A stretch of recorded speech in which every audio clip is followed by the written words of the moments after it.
అందరికీ నమస్కారం. ఈ రోజు మనం వరల్డ్ హెల్త్ డే అంటే ఏప్రిల్ 7th ప్రతి సంవత్సరం WHO వాళ్ళు వరల్డ్ హెల్త్ డే అబ్జర్వ్ చేస్తారు. సో ఈ వరల్డ్ హెల్త్ డే అనేది ఆరోగ్యం పైన అవగాహన కోసం మనం జరుపుకునేది.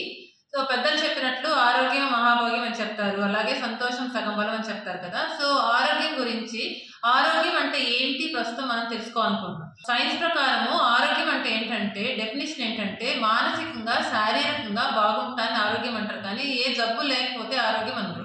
జబ్బులు ఉంటే అనారోగ్యం అంటారు. కానీ జబ్బు లేకపోవడం మాత్రమే ఆరోగ్యం కాదు. సో మానసికంగా శారీరకంగా సంపూర్ణంగా బాగుంటాన్ని ఆరోగ్యం అంటారు. అంటే health is defined as mental and physical wellbeing and not mere absence of disease అంటారు.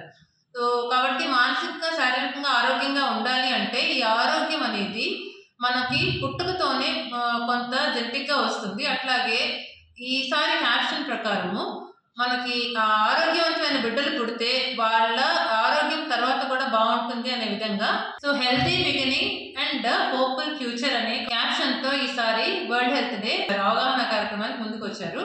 అంటే ఏంటంటే గర్భిణీగా ఉన్న స్త్రీ బిడ్డ ఆరోగ్యంగా ఎదిగేలాగా గర్భంలో ఆరోగ్యంగా ఎదిగేలా ఉండి ఆరోగ్యవంతమైన బిడ్డని కనడం ద్వారా వాళ్ళు తర్వాత జీవితంలో కూడా ఆరోగ్యంగా ఉండేలా చేయొచ్చు అనేది దీని యొక్క ముఖ్య ఉద్దేశము.